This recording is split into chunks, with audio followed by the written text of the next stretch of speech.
Ah, yes. Let's watch some YouTube.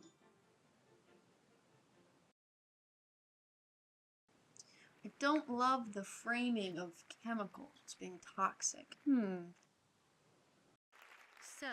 a few months ago, I convinced some friends to take part in a challenge with me. For 24 hours, we would write down every product that we put in, on, and around our bodies. What an interesting idea. On average, we use 47 products in a day. In our modern lives, we are awash with products. Every day, we use a cocktail of natural and synthetic compounds in our mouths, on our skin, and in the air we breathe. We don't think much about it. It's just part of life. But you'd hope that all of these products were tested. I mean, if they end up on store shelves, they must be safe, right? And the average American consumes 5 pounds of these food additive chemicals in a year. Why does it matter that I consume 5 pounds of chemicals? Research also shows that as the number of chemicals in our environment has grown dramatically over even just the last 100 years of our entire existence, so too have new cases of diabetes, heart disease, obesity, autism, Oh God, not autism. asthma, food allergies, autoimmune disease, thyroid conditions, infertility, Parkinson's disease, Alzheimer's disease, and cancers worldwide. Now, I'm a doctor. She's a doctor and she's making these claims? This is outrageous. What the hell? I can't believe she's platformed at TEDx like this. Imagine hearing this all the time and watching people fall victim to this rhetoric when you know what a chemical is and they're the focus of your job. This has been my life for the past 5 years. Hi, I'm a chemist, and I'm tired of the general population misconstruing what a chemical is and falsely decrying them as the root of all evil. Ignore the stickers on my TV. I got it for Christmas 2 years ago and still haven't taken them off. It doesn't matter. For the purpose of this video, I ask that you please leave your preconceived notions about the definitions of the words I will be using at the door. I'm going to define them in a manner that is correct and fits the context of this discussion. I want to discuss chemicals in the context of food, diet, and how they interact with our bodies. Chemistry is a vast field that has many subfields of study, so I'm going to leave them and their relevant terms out of this debate. All of this stems from a misunderstanding of what a chemical is. A chemical is anything that's made of atoms and has consistent and homogeneous structure and properties. This is the periodic table of elements. You might recognize it from your high school chemistry class. These are all the known kinds of atoms in the universe. Atoms, either alone or bonded with other atoms, are the basis of chemicals. And chemicals, when pure or as a mixture, are the basis of everything around us. For the record, in this video, I will be using words like compounds, molecules, and substances as synonyms for chemical. Different names, but they're still the same thing. All of this is relevant to the discussion of nutrition and what place chemicals have in the food we eat. These are all the known biochemical pathways, conveniently compiled into a map by Gerhard Michael. Looking at this, you may be thinking, wow, that's way more complicated than I thought. Or, man, I wonder how we discovered all these. Or even, damn, that text is so small, what the hell is she talking about? Yep, I got you. All of these are valid, but I want to get into the first part. Alright, I'm gonna try not get too far into the weeds for this one. Try to think of some of the macronutrients you think are good. What probably came to mind is stuff like proteins, complex starches like those in vegetables, and vitamins. And you'd be right. What you probably didn't think of are things like saturated and cis unsaturated fats, sugars, or simple starches like those in bread. In a simplistic sense, this understanding is correct, but it's not the whole story. There are 5 categories of things that are responsible for life. These are proteins and enzymes, carbohydrates and sugars, and lipids. They can vary in size from 1 atom all the way up to hundreds of thousands of atoms. These are some examples of sugars. To a non-chemist, these may look like more chemicals, because they are, but they're important to human biology too. In addition to sugars, we also need protein. These look like this when we model them. Otherwise, they can look like this. But that's not what it looks like when we eat them. We also need fats. There's 4 different families, and they look like this. We also need vitamins and minerals. Vitamins are complex organic molecules that our body needs to perform its processes. These also look like chemicals, but we need all of them too. And finally, minerals. Those are just things that are also on the periodic table, like sodium and magnesium, calcium and potassium, manganese and iron and zinc. They also include molecules that contain phosphorus and sulfur and iodine, though those last three elements are found in complex ions so that we can absorb them. We need all of these, albeit in varying quantities, to be healthy and avoid deficiencies. These macronutrients fuel our bodies, and we primarily get them from our diet. The way a plant, such as wheat or sugarcane, becomes food we can consume is through either a physical change, such as threshing or grinding, or a chemical change, like cooking or fermentation. Given all the chemical reactions that have been discovered and applied, this might make you think that there's an infinite realm of possibilities for the changes our foods can undergo. And although this is technically true, there are some guide rails. The product is limited by being edible. It has to be something our mouths can chew, our stomachs can digest, and our bodies can absorb.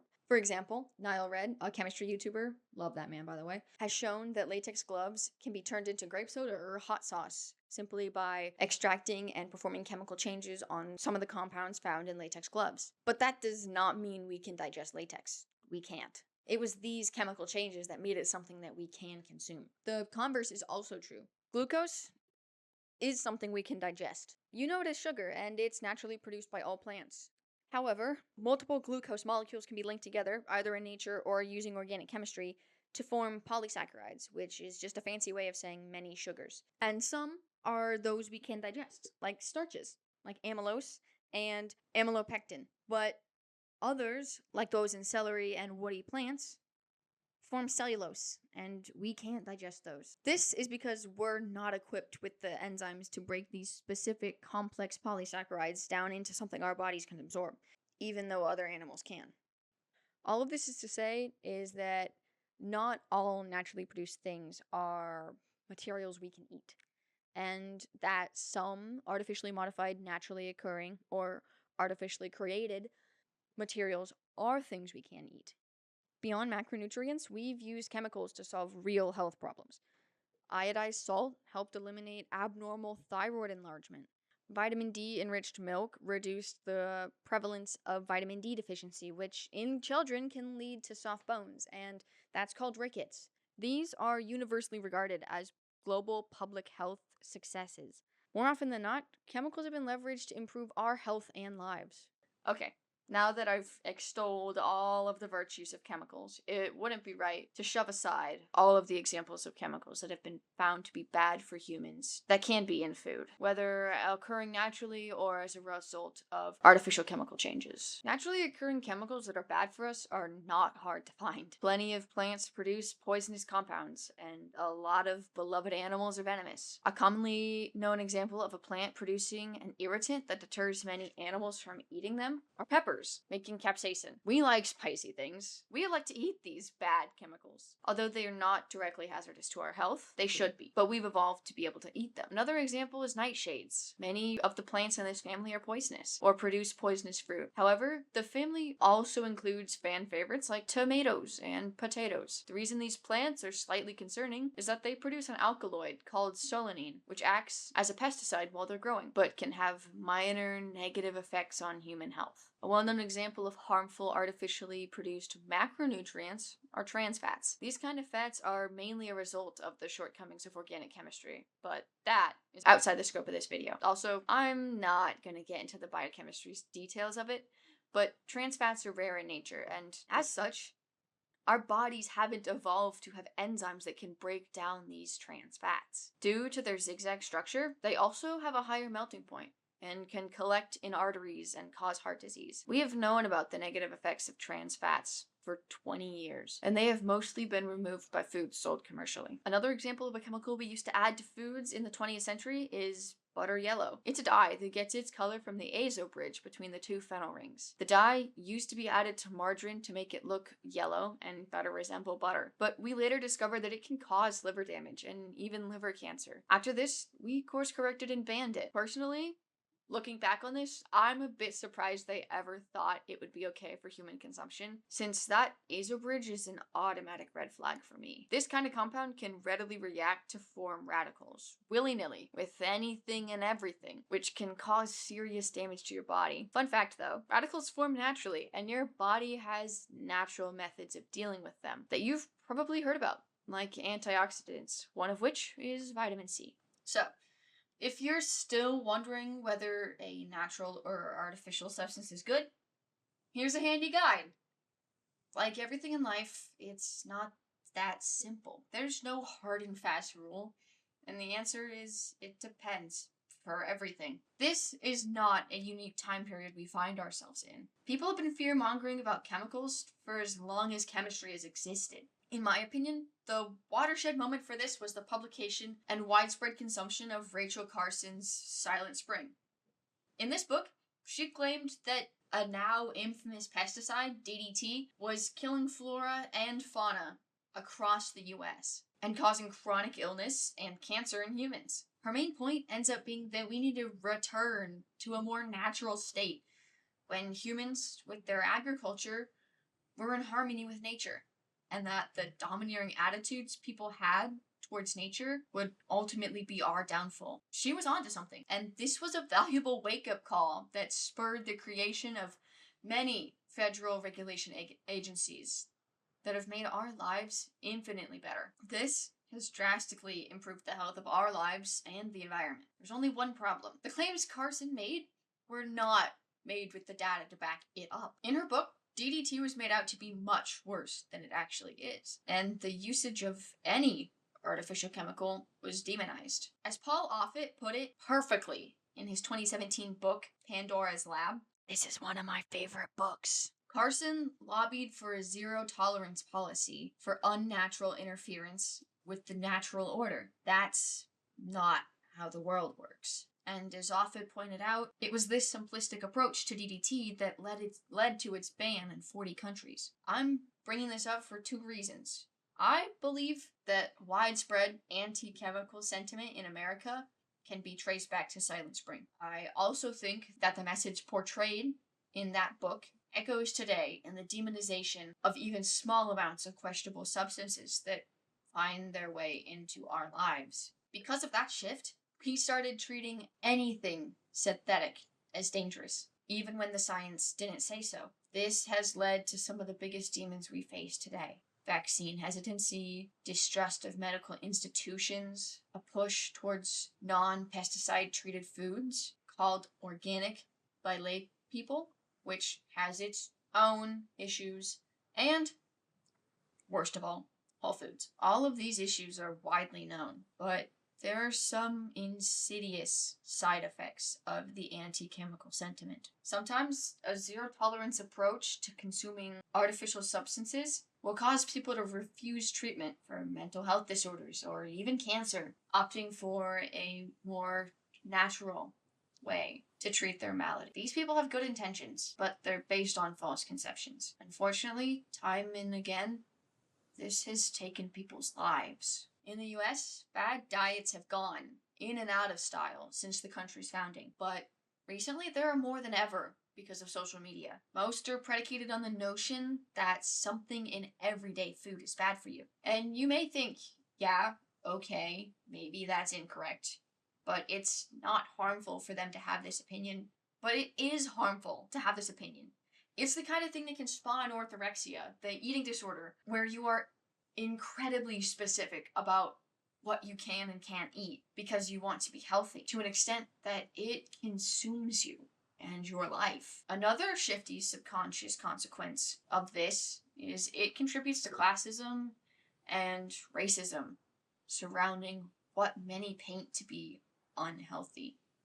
People who can afford to follow these expensive bad diets, unproven or not, are seen as healthy, whereas people who can't afford these things are seen as careless and lazy, not caring about their health. This feeds into the shaming around health and weight that are already embedded in American culture, with the whole pull yourself up by your bootstraps mentality. Even worse, these misinformed ideas have found a way to permeate their way into healthcare, Studies have found that obese people have had their symptoms written off more frequently than skinny people, and are told to lose weight when in reality they had a serious health issue that needed treating. Or someone who appears overweight may be told to lose weight even though they're perfectly healthy and have no medical reason to. Black communities, who have every historical reason to mistrust the medical industry, are done a disservice because of prejudice in healthcare too.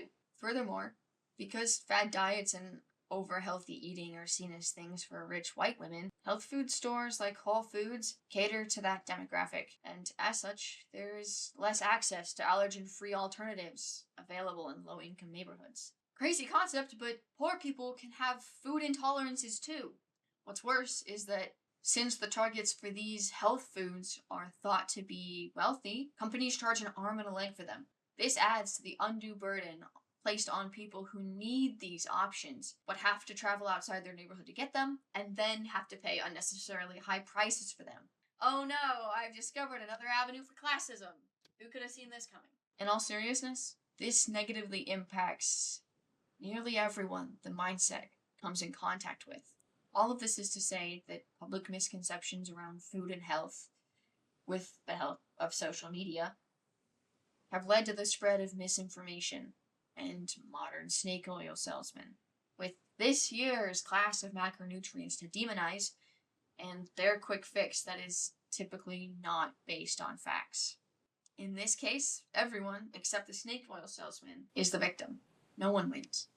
We fear that we are killing ourselves with what we consume, whereas the truth is much closer to it's not that deep. Food isn't just another way of fueling your body and taking care of yourself. It's also an avenue of experimentation, a way of expressing culture, and something that connects all of us as humans. I don't want to call people out, but I've heard people who should know better making nutrition claims like there are too many chemicals in food nowadays. When someone says that, they're oversimplifying a complex topic and reducing the field of food chemistry into non-existence. The FDA and other labeling agencies are responsible for making sure that food sold in the US is safe, and generally, they do a good job. As a result of the creation of the FDA, the USDA, and other regulatory bodies, the occurrence of foodborne illness dropped in the 20th century. Additionally, with the increasing body of scientific research, Americans live longer and are generally in better health than people pre-World War II, although most of this should be credited to the advent of vaccination, antibiotics, and other advances in medicine. Nutrition research has also played a part. By learning that increasing iodine intake can lower the rates of thyroid disease, adding vitamin D to milk benefits a wide range of populations who otherwise would suffer from deficiency, our lives and health have been improved many times over. However, we're only human, and in the past we've made mistakes, like with trans fats and azo dyes. But eating an entirely natural diet isn't the way to avoid this, since natural foods can also be bad for you, and blaming chemicals altogether is even worse. So when I see people on Instagram and TikTok claiming that all food additives and chemicals are toxic, it hits a nerve, because I know how harmful the spread of misinformation and its side effects can be. If you're ever worried that a scientist might be promoting something you think is bad for your health, I ask you to remember the culture of the fields of medicine and science. We want to help people. We adhere to medical and scientific ethics that try to mitigate the potential harm of our studies, and hold ourselves to incredibly high standards when it comes to promoting ideas to others. In my experience, scientists are their own biggest critics. They don't want to put their name on a paper they don't think is scientifically valid. For example, I'm defending my thesis this Friday, and before I felt confident enough to send a draft of it to my supervisor, I first had to convince myself with evidence that my claims were right. Then, my supervisor thought of things I hadn't thought of. He poked holes in my arguments. He asked for more data. And finally, I have to get up and give a presentation to convince a committee of professors beyond a shadow of a doubt that my findings are valid and my conclusions are correct. At any point, if I or they thought my claims were unsubstantiated, I'd have to go back in the lab and do more studies. This same process, although with more scrutiny, is what defines the peer review process, too. Science is apolitical. In my opinion, science is one of the fields where people of varying political beliefs can work together, because no one's trying to prove themselves right. They're just trying to find the truth. And it's this widespread MO and unshakable scientific ethics that should make you feel more comfortable with trusting the experts. Because of scientific ethics and the high standards in the community and the constant scrutiny and revision of ideas, I implore you to trust science. I know that other creators have made this sort of thing before. Kurzgesagt, Veritasium, SciShow, and a whole host more. I'm not claiming to be the first person to have these ideas, but as a chemist, I hope to provide a unique perspective. I'd also like to shout out Pandora's Lab by Dr. Paul A. Offit, which provided some interesting examples and perspectives on scientific history. I have included relevant sources with my visual aids, but everything I referenced either directly or merely read in preparation for this presentation will be in a bibliography in the description box below, if you want to read more on the subject. Selfishly, I want to thank the creators that inspired me to try and write a video essay of my own. This includes H. Bomber Guy, Hannah Alonso, Drew Gooden, Danny Gonzalez, Eddie Burback, Harlan Spinks, Khadija Imbowe, Tiffany Ferg, L Literacy, Jenny Nicholson, Bobby Broccoli, Joseph Fisher, Big Joel, and Answer in Progress. All of their videos have been incredibly entertaining and informative and showcase the beauty and range of the video essay. I hope I did at least a fraction of what they can do in this video. Thank you for watching and stay curious. This is going to be hard. I want everybody to know that this is going to be hard.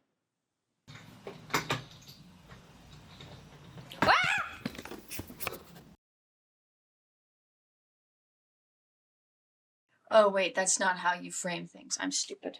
Oh, I don't want to move. Hi, I'm a chemist, and this is pissing me the fuck off. We need all of these, albeit in varying quantities, to avoid... I cannot keep saying my V's like F's. I questioned the bug sprays and pesticides that we spray in our home. Oh great. Pesticides mentioned. That's great foreshadowing. Be right back.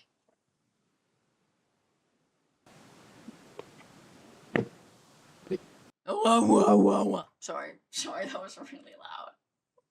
I don't know what convinced me to do that. Jesus. Ah, shit. You can see my laptop. That's bad. Ooh, ah. If anybody says low armholes about this suit coat, I will kill myself. Ah. Sorry, I look like a lion. That is so many split infinitives. I'm going to kill you, Lauren. To curb the number of...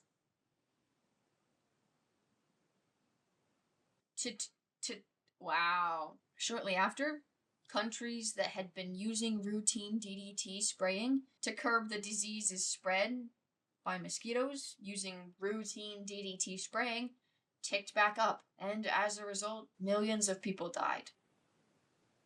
Even worse, I kill myself. How do YouTubers do this?